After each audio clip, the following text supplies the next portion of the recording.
Hey, and welcome. This is the Ben Shapiro Show. Got a lot coming up for you this hour. A little bit later on in the hour, we will be getting to this horrible story out of California where a church was vandalized with satanic graffiti after they denounced drag queen story time. Because welcome to California, man, where if you say that it's a terrible idea to have 5-year-olds taught about drag by drag queens, then your church gets vandalized. That's all going great. We'll get to that. Plus, we will be taking your calls at 855-236-3228. 855-236-3228. A little bit later on in the show, we're going to be having on Dan Crenshaw, the congressperson from Texas, who former Navy SEAL, joined up after 9/11. We'll talk about 9/11. Plus, Senator Marco Rubio will be stopping by. So we have a chock-full couple of hours for you coming up. But first, we got to talk to you about California. So this is my home state.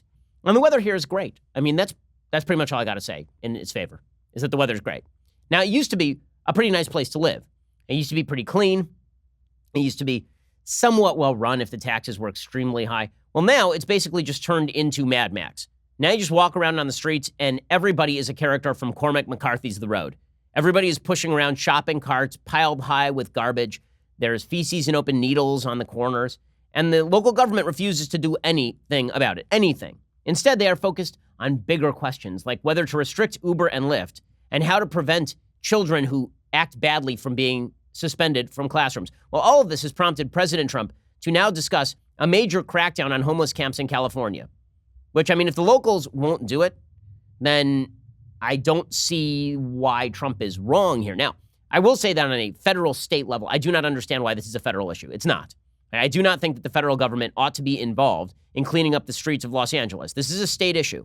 And if we in Los Angeles wish to govern ourselves like garbage, well, that seems to me to be our prerogative. And this comes from a person who hates how LA is governed and thinks that it is governed like trash by horrible politicians. But Trump at least recognizes the problem, whereas local authorities here continue to maintain the idiotic fiction that the reason that people are living out on the streets in suburbia is not because they've hamstrung the police, the authorities, that the main reason this is happening is because of lack of housing inventory or some such nonsense. Okay, again, you know where there's housing inventory in the United States for a lot cheaper? Not in LA. It's like people move into Brentwood and like, oh my God, the houses here are so expensive. I'm going to live on the sidewalk. That's not what's happening. According to Jeff Stein, Tracy Jan, Josh Dowsey, and Ashley Parker at the Washington Post, President Trump has now ordered White House officials to launch a sweeping effort to address homelessness in California, citing the state's growing crisis, according to 4 government officials aware of the effort. The planning has intensified in recent weeks. Administration officials have discussed using the federal government to get homeless people off the streets of LA and other cities and into new government-backed facilities, according to 2 officials briefed on the planning. It's unclear how they would accomplish this and what legal authority they would use, which is a major issue. Some of us still believe in federalism here. It is also unclear whether the state's Democratic politicians would cooperate with Trump. Of course not. They would prefer that the city of Los Angeles be inundated by 65,000 homeless people, that's currently the number of homeless people that were counted in the last homeless census here in LA County. Trump's directive is part of his broader effort in recent months to shine a light on problems in California and a number of major U.S. cities, including Baltimore and Chicago. He has complained about what he says are years of failed Democratic leadership that have led to sustained poverty and crime. Okay, he hasn't just said that. That's a reality. We haven't had a Republican mayor of the city of Los Angeles since Richard Riordan. That was like 2 decades ago. Top officials representing the White House and the Department of Housing and Urban Development arrived in California this week for a round of meetings. A particular focus has been the Skid Row section of LA, which it should be because there's now discussion of whether leprosy is going to make a comeback in LA because the year is 1320.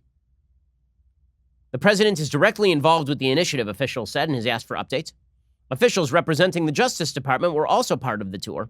Among the ideas under consideration are raising existing tent camps for the homeless, creating new temporary facilities, and refurbishing existing government facilities, according to 2 other officials.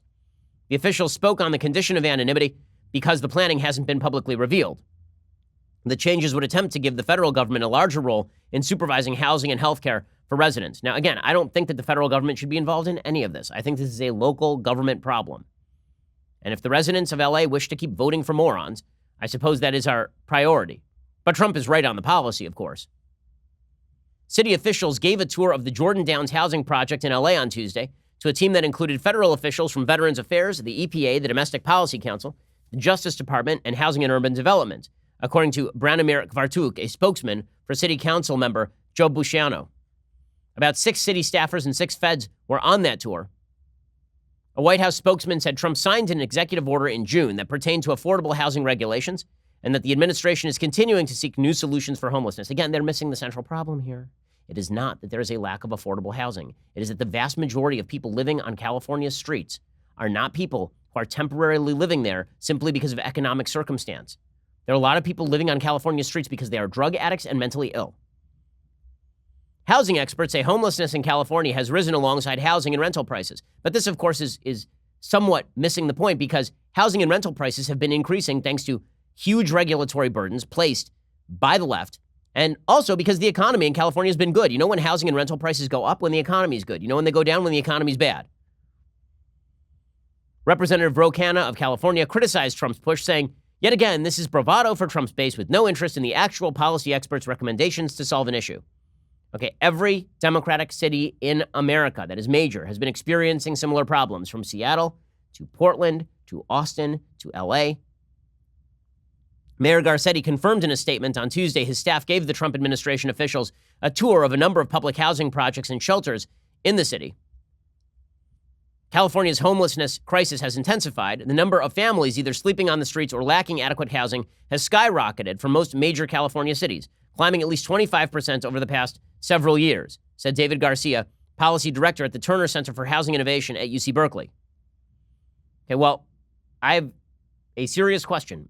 If a family is living in long-term poverty on the streets of Los Angeles, isn't that child endangerment? Why would you leave a 3-year-old in the care of people who are living in their own filth on the streets of California? What is this, Dickens's London? Complicating matters, California has enacted a number of restrictive zoning laws that drive up the cost of housing by constraining supply. Correct. California lacks a right to shelter law that gives homeless people temporary shelters, meaning a large percentage of California's homeless population end up sleeping on the street or in their vehicles. Well, a right to shelter law wouldn't fix, again, one of the big problems, which is a lot of people are living on the streets because they won't keep up with the actual recommendations and requirements of living in an affordable housing project. They've had this in Seattle. They have something called the drunk dorms. Okay, they've been destroyed, basically. These are dorms that are created for homeless people where there are no restrictions on drug use or alcohol use. Predictably, these things have fallen into disrepair incredibly quickly.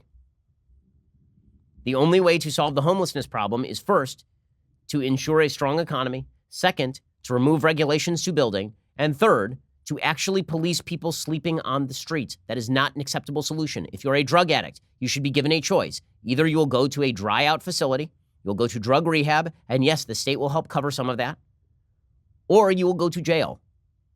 Okay, you will be, and if we have to keep putting you in jail, then we will do that, because you do not get to live on the street. That is a crime.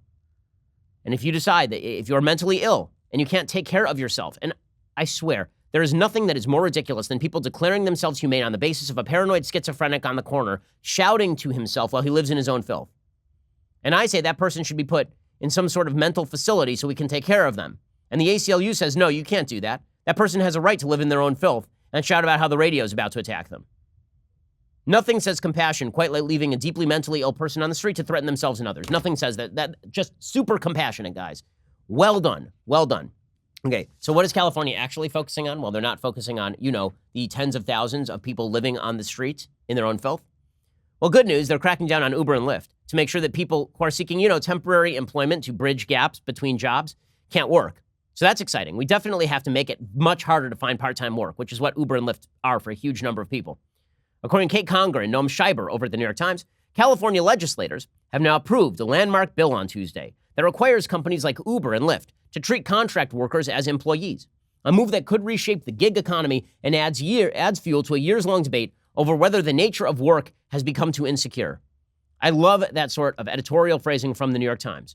It adds fuel to the debate about the nature of insecure work. Okay, I'll tell you what Uber and Lyft did. They made transportation easier, and they gave a lot of people the opportunity to work without actually having to go through a job search process. Isn't that a good thing? But it's insecure. It's insecure because, you might be insecure in that Uber or Lyft job. I don't know a lot of people who rely on Uber and Lyft for job security. I really do not. But apparently, this is the big debate. The big debate isn't whether you should be able to, get a job that you can do from your car and do it like at a moment's notice. You shouldn't be able to do that anymore because California needs fewer jobs and more restrictions. That's definitely the way to abate the crime, homelessness, and economics issues we have here in the state. The bill passed 29-11 because everyone in this state was hit in the head as a small child and will apply to app-based companies. California Governor Gavin Newsom, who is a Ken doll in both look and brains, endorsed the bill this month, is expected to sign it after it goes through the state assembly in what is expected to be a formality. Under the measure, which would go into effect on January 1, workers must be designated as employees instead of contractors if a company exerts control over how they perform their tasks or if their work is part of a company's regular business.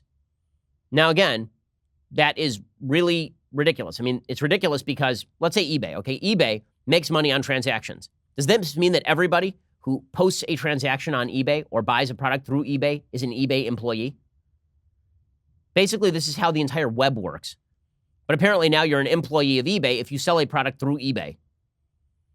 And eBay does have standards on what you're allowed to sell. Right? The bill may influence other states. A coalition of labor groups is pushing similar legislation in New York. That's because of the taxi drivers. And bills in Washington state and Oregon that were similar to California's but failed to advance could see renewed momentum. New York City passed a minimum wage for ride-hailing drivers last year, but didn't try to classify them as employees because that's insane. It's patently insane to suggest that Uber and Lyft now have to cover the health insurance of the tens of thousands of temporary employees that California would now create under this law. In California, the legislation will affect at least 1 million workers who have been on the receiving end of a decades-long trend of outsourcing and franchising work, making employer-worker relationships more arm's length. I don't even know what any of this means. Like, really, what does this mean? They're saying that people who work for Uber and Lyft are victimized, by being offered the opportunity to have a job. Many people have been pushed into contractor status with no access to basic protections, like a minimum wage and unemployment insurance. Okay, people did not move from taxi companies to driving for Uber and Lyft. They moved from unemployment to driving for Uber and Lyft. Ride-hailing drivers, food delivery couriers, janitors, nail salon workers, construction workers, and franchise owners could now all be reclassified as employees because the one thing California needs is to raise the price of employment. The bill's passage codifies and extends a 2018 Supreme Court ruling from the California Supreme Court, which is again filled with people dropped on their heads as babies. The ride-hailing firms have built their businesses on inexpensive independent labor. Uber and Lyft have warned that recognizing drivers as employees could destroy their businesses, which of course California doesn't care about because then they'll just call for more government interventionism in order to quote-unquote solve the problem. Uber didn't have a comment. Earlier on Tuesday, they laid off 435 workers in their product and engineering teams. Lyft said it was disappointed. Today, our state's political leadership missed an important opportunity to support the overwhelming majority of rideshare drivers who want a thoughtful solution that balances flexibility with an earnings standard and benefits. Gig-type work has been under the spotlight for years in California because we have to destroy every possibility of having a job outside the unionized system that California legislators like, but that makes life in California worse. Some of the companies are not done fighting the bill. Uber, Lyft, DoorDash, they've pledged to spend $90 million to support a ballot initiative that would essentially exempt them from the legislation. It's a bad piece of legislation, but welcome to California, where basically every piece of legislation is a bad piece of legislation. Single-party rule in California, it ain't going great. So California, pursuing the stupidest possible policies, according to the Sacramento Bee, it will soon be illegal in California for both public and charter schools to suspend disruptive students from kindergarten through 8th grade. So in other words, you have a kid running around the classroom, abusing the teacher, screaming obscenities, and the teacher is no longer allowed to threaten suspension. So what do? You send the kid down the hall to the principal. And then presumably the principal send the kids back because you don't have separate staff just for troublesome kids. Or maybe you have to set up a separate room just to hold kids so it becomes daycare. All of this is idiotic, obviously. The reason that it's been signed into law is because supposedly disproportionately minority students are suspended from school. Well, what if disproportionately minority students are misbehaving at school, which would stack up again with the idea that students behave worse, not only based on their socioeconomic status, but based on the fact that they don't have parents in the home who are there to discipline them. A lack of discipline in the home does lead to lack of discipline in school as a general rule. None of this has anything to do with race. If it does have to do with race, then obviously that is a violation of federal law. So there's that. Gavin Newsom on Monday signed into law Senate Bill 419, which permanently prohibits willful defiance suspensions in grades 4 and 5. It also bans such suspensions in grades 6 through 8 for 5 years. The law goes into effect July 1st, 2020. Teachers, of course, are saying, what the hell, man? What am I supposed to do with these kids now? A previous law had already banned schools from suspending defiant kids through 3rd grade, and it's worked out great. Education in California has gotten so much better. Senator Nancy Skinner of Berkeley, of course, where the pot has gone to everybody's brain, she wrote the new law and said it would keep kids in school where they belong and where teachers and counselors can help them thrive. Well, question, if teachers and counselors thought they could help them thrive in school, would they be suspending them in the first place? Do you really think that teachers and counselors are so badly motivated that they're just looking forward to tossing kids out of the classroom at the first available opportunity, but also so well motivated that if you force them to take care of these kids, then the kids will be really, really great? Like, which is it? Are the teachers and counselors the villains who wish to throw kids out of school, or are they the geniuses who are going to restore the kids to functioning order? SB 419 puts the needs of kids first, she said. Well, not all kids, mainly just the kids who are disrupting the class. By the way, quick rule of child rearing. If you put a good kid in a room with a bad kid, the good kid never makes the bad kid good. The bad kid makes the good kid bad. That's the way that works. Worse people hanging out with better people tend to make the better people worse, not the other way around, particularly in children. California students missed more than 150,000 days of school because of suspensions for unruly behavior in the 2016-2017 academic year, according to a California Senate analysis of SB 419. Skinner and other supporters of the bill argued that students of color are disproportionately affected by such suspensions, which is weird because I had heard that the schools in California are largely segregated by color.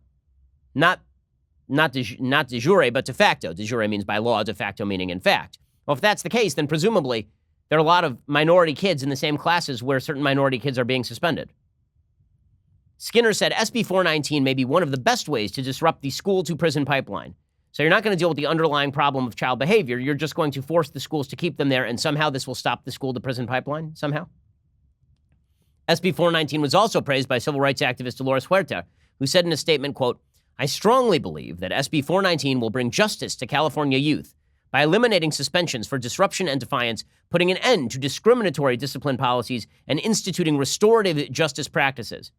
I don't know what the hell that means. And what does that mean? What's a restorative justice practice? Putting the kid back in the classroom where they make it impossible for the teacher to teach? We've all been in classrooms as kids where one kid was making trouble, and the solution for the teacher was to remove the kid from the classroom, and now California says, no, you can't do that. The bill was opposed by the Charter School Development Center, whose executive director argued that SB 419 is a one-size-fits-all legislation that is a fix in search of a problem. Well, this is true. And of course charter schools are against this. Why? Well, because one of the reasons that charter schools succeed very often, as we talked about earlier this week, is because charter schools actually have some pretty strict standards on student behavior and parental discipline.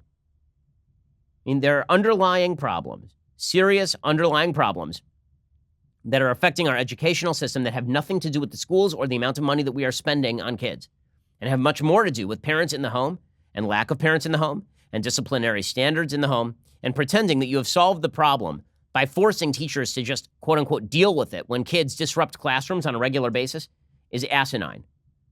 It's ridiculous. But that's what California specializes in, putting Band-Aids over gaping wounds. Well, the Washington Post is trying to turn a sow's ear into a silk purse when it comes to that North Carolina 9th District congressional special election. They thought that the Democrat was going to pull out the race. That didn't happen. The Republicans retained the seat, although obviously the gap dropped from 12 points pro-Trump to 2 points pro-Dan Bishop. The Washington Post is making the argument that the House GOP has this worrying suburban slide. Paul Kane writing, House Republicans rushed to declare victory on Wednesday following a narrow special election victory in North Carolina. Well, I mean, they didn't rush to declare victory. They won the seat. Despite holding the seat for more than 55 years, GOP leaders proclaimed that their win Tuesday validated their message of trying to tie every Democrat to a group of young, strident liberal Democrats and the most left-leaning presidential candidates. That's a risky bet for a party that continues to hemorrhage support in suburbs that serve as political cornerstones in swing states such as North Carolina, says the Washington Post. Well, actually, it just turns out that the Democrats ran somebody who wasn't very AOC-like in this particular race, but if they run somebody who looks like AOC in a presidential, that could be a serious problem for them. Bishop won the race based on running up the count in the more exurban and rural portions of the district in the south-central part of the state, continuing the geographical divide in the era of President Trump. But Democrats see a trend in their favor. In 2016, Republicans won the seat by more than 17 percentage points. Hakeem Jeffries is chairman of the House Democratic Caucus. He said they needed to win it. They squeaked by. Democrats can still play offense in 2020 because at least 25 Republicans won by less than 5 percentage points last year, including a handful who have already decided not to run again in 2020. History also falls on the Democratic side because the House majority hasn't changed hands during a presidential election year since 1952. Well, the idea here, I guess, from the Washington Post is that Republicans should stop beating up on AOC, but that really depends. Are the Democrats going to go along with AOC and the rest of the party, or are they going to run candidates who look more moderate, like the candidate McCready in this particular district? If they opt for the former, then Republicans will have a lot of plausibility when they warn that the entire Democratic Party wants to swivel radically to the left. All righty, we're taking your phone calls at 855-236-3228. John in Milwaukee, Wisconsin, you're on the Ben Shapiro Show. Go for it, John. Hey, Ben. Big fan. I appreciate Coming from a broke college student, I really appreciate your month of free premium, and I'm trying to scrape up some funding for the annual. But speaking of periodic cash installments, I was wondering about your thoughts on a fixed UBI rate as a potential replacement for the Social Security system we have right now. Well, I think that there have been a number of people who have proposed either universal basic income or what they used to call a negative income tax, going all the way back to the 1960s. Milton Friedman proposed that in Freedom and Capitalism.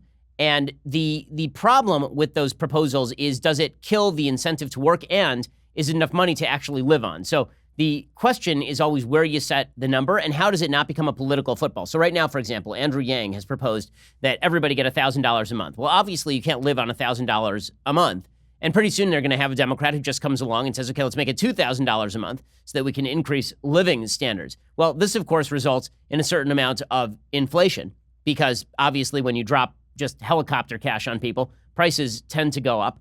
So there's been talk about a negative income tax as a sort of alternative to UBI. UBI is just basically a flat number that you get every month regardless of your income. Negative income tax is the idea that the more money you earn, the less you get in terms of a subsidy from the government. But this creates some mathematical holes because very often with a negative income tax, you end up with an income drop-off where you earn beyond a certain point and you get $0 and you earn just slightly less, then you actually end up with a fairly large subsidy. So the math is very difficult to work out. Beyond all of that, there's a simple giant problem, and that is what happens when you're just signing checks to people regardless of their willingness to work, right? We made fun of AOC when she suggested that we should be subsidizing people who are unable or unwilling to work. And there are a vast number of studies on UBI. Very few of them suggest that there isn't at least a drop-off in the willingness to work by people when they are getting an extra check. You're helping out a group of people at the bottom rung, but at the same time, if you are destroying the incentive to work, then you end up with an entire government-dependent class. So it's proven itself very difficult to effectuate in practice. Now, as an alternative to the ridiculous social safety net system that we have now with 400 different programs, all with administrative crossover, if the idea is we just sign a single check and we don't have to have any administrative crossover, then obviously that's a better alternative. As a replacement for Social Security, this isn't going to help because obviously the money isn't saved, it's immediately spent, and then people hit old age, and the UBI isn't enough to actually cover their retirement costs, John. Okay. Thank you so much. I really appreciate the call. Jake in Amarillo, Texas, you're on the Ben Shapiro Show. Go for it, Jake. And thanks for taking my call. You bet. I was just wondering, if you were a baseball GM and you had the choice between prime Mike Trout and prime Mickey Mantle, who would you take? Ooh, well, it's a little early to judge Mike Trout career-wise. I mean, he's obviously a Hall of Famer and a first-ballot Hall of Famer if he gets hurt and can't play anymore. In their prime, you have to sort of determine, do you mean Mickey Mantle circa 1960, 61, or do you mean Mickey Mantle a few years earlier when Mickey Mantle was actually the fastest player in the league? So Mickey Mantle hurt his knee pretty famously on a drain pipe in the World Series when Joe DiMaggio, who was then playing center field, told him to direct off. And that really robbed him of his speed. It gave him knee pain the rest of his career. I think right now you'd have to take Mantle in the prime of his career over Trout, but Trout is the closest thing to Mantle that I think it's possible to see. I went to a game recently where Trout went 4 for 4 with a walk and hit a low curveball away. It was a low and away curveball, and Trout somehow extended his arms and hit the ball into the center field bleachers. It was really incredible. I don't know, Jake, who would you take, Trout or Mantle? I don't know. It's tough. Like you said, if you had that Mantle before he got hurt, I don't know if you can stop that guy. But so I think I'd go with him as well. Yeah, I mean, it really is this is what I love about baseball is you can make these sort of historic comparisons, but they're very similar in sort of build and in size And Mantle obviously had tremendous pay. He's always a switch hitter, right? Trout wasn't a switch hitter, but thanks for the call, Jake. I could bore people with baseball talk all day. Mike in Austin, Minnesota, you're on the Ben Shapiro Show. Go for it, Mike. Hey, Ben, how's it going? It's going well. Go for it, sir. Say, my question is, being that the Sutherland shooter had a domestic violence conviction and he was barred from having firearms, the Parkland shooter should have raised red flags with authorities, and those individuals were still able to obviously commit mass murder. Do you think that the liberals will use that as a platform to basically confiscate all guns and kind of institute another assault rifle ban? Yeah, Mike, I think it's a really good question. I mean, it is a good question because folks on the left keep pointing out and acknowledging that any single attempt that they make to curb gun violence will not actually reduce a specific incidence of gun violence. And so maybe they use that as a sort of Beto O'Rourke, okay, we're going to take all the guns routine. That's never going to be effectuated as American policy. We have 300 million to 400 million guns present in the United States right now, owned by private parties. So lefties can talk all they want about coming to grab the guns. That is simply not a thing that is going to happen. But you're right. If they wanted to be ideologically consistent, then they would be calling for a full-on gun ban, not just an assault rifle ban on sales, but a full gun confiscation, because the fact is that over and over what we've seen is that people can, in fact, obtain guns illegally without having to work through the system at all. Mike, I really appreciate the call. Shia in New York, you're on the Ben Shapiro Show. Go for it, Shia. Hey, how's it going, Ben? Hey, it's going well. Just a quick question. It seems like not too long ago, within the last, 20 years, marijuana was illegal all over the country. Why is it that so many states are legalizing it? Is it just them falling prey to the vast number of people using it? Or is it, in terms of profit gain on taxing it? Like, why is it that all of a sudden it's legal so many places? I mean, honestly, I think one of the reasons is because so much has been expended in fighting the scourge of marijuana use, and so little has actually been done to lower the rates of marijuana use. I mean, I live in California. When I was in middle school, there were kids selling marijuana on the playground. That was obviously illegal. It didn't stop it from happening. Now, there's a solid libertarian case for legalization of a lot of drugs. Marijuana is more addictive, I believe, than alcohol is, and I think there are studies to back that up. And there are kids using it, but kids have used alcohol in the past as well. The biggest problem with marijuana is that the legalized marijuana is still more expensive than the illegal marijuana, which means there's a pretty significant black market for marijuana. But I think that the effort is mainly driven by the fact that a lot of people in the United States have used marijuana. Many more have used marijuana, obviously, than other hard drugs. And many of those people are saying, well, I've used it, I have used it. It's more like alcohol than it is like a hard drug. So why are we regulating it in the same way that we would regulate crack cocaine or crystal meth, Shia? I really appreciate the call. James in Pennsylvania, you're on the Ben Shapiro Show. Go for it, James. Good afternoon, Ben. I hope this finds you and your family well. Yeah, thank God. Everybody's doing great. Go for it.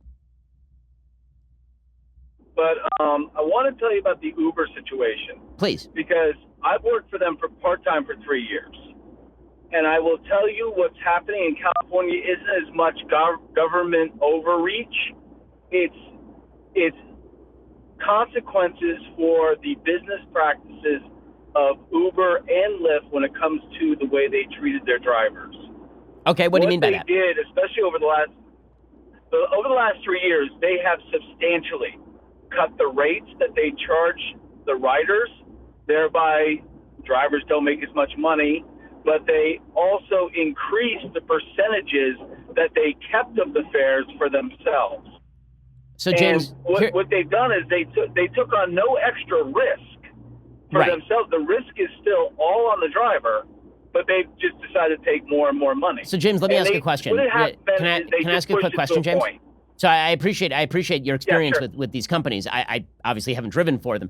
My question is, on a policy level, let's say California wants to make you an employee of Uber or Lyft. Given the fact that your case is that Uber and Lyft are trying to lower their costs while increasing their revenue, why would Uber and Lyft go along with making people employees instead of simply hiring fewer people? I think that it's not that they're not lowering their costs at all. They just tried to raise their profit. What I think happened, because I'm in Pennsylvania, I'm not in California, and I did read all the things that Uber and Lyft have put out to their contractors, to their people saying, please, please do not support this, is because they pushed too far and they know it. They James, push to the point where the drivers rebel. again, I appreciate the perspective. I'm just wondering how a government policy is going to work out well for the drivers, because I don't think that Uber and Lyft are simply going to retain their drivers at expendable rates and higher insurance rates. I don't see how government policy fixes that. But I don't know I think that we would still pay our own insurance. We pay everything. Well, We again, pay for the ride. well, again, making people into employees, that's the California policy. Making people into employees under California policy is going to artificially increase the costs to Uber and Lyft and probably cut down on the number of drivers they can afford. James, I really appreciate the call. Well, how screwed up is my home state of California? This is the California is stupid hour, apparently.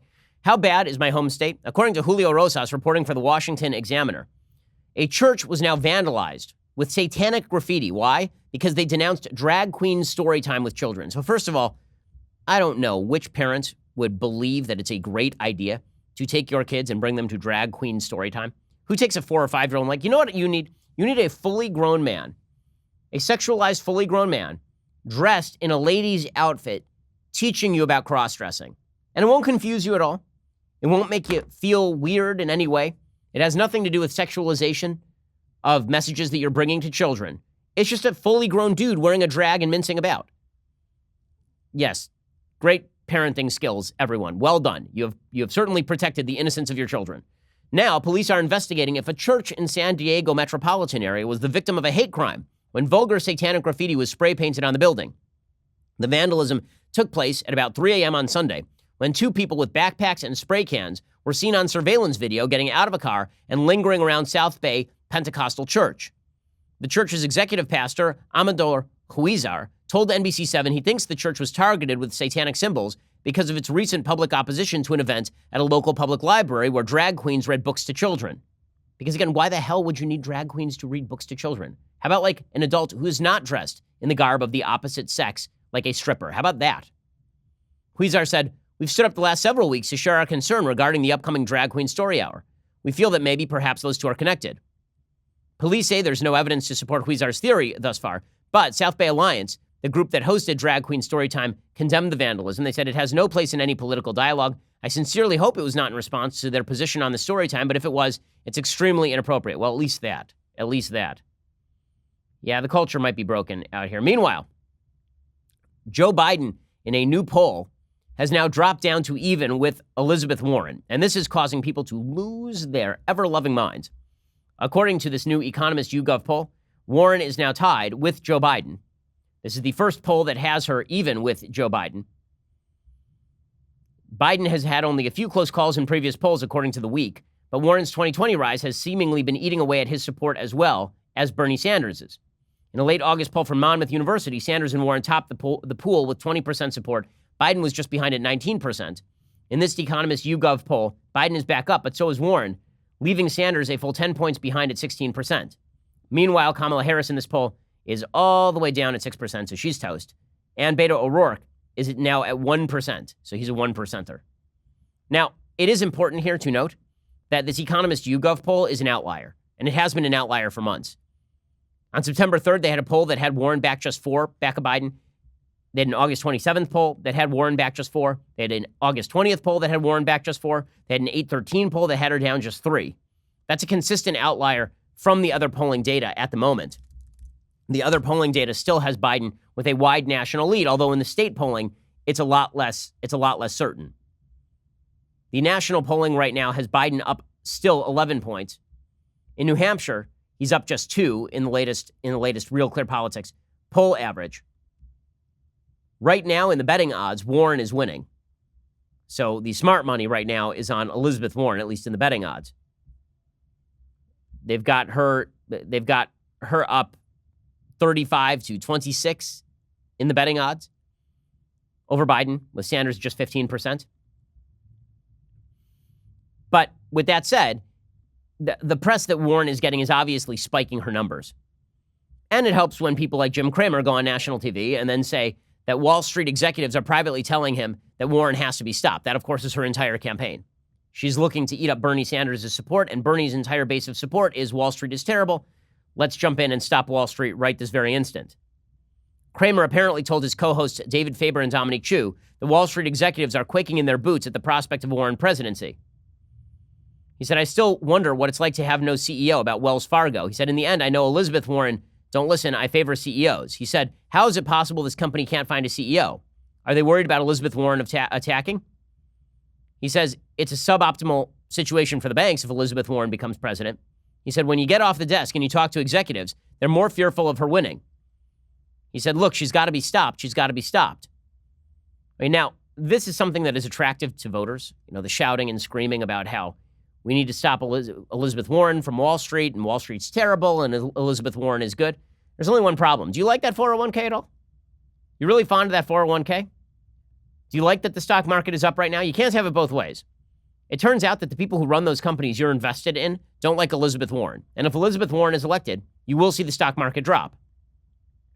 And the entire left suggested that if Trump were elected, the stock market would plummet. That turned out not to be true at all. But Elizabeth Warren rightly scares the living crap out of everybody who owns a business, not just people who are on Wall Street, not just the people at Goldman Sachs.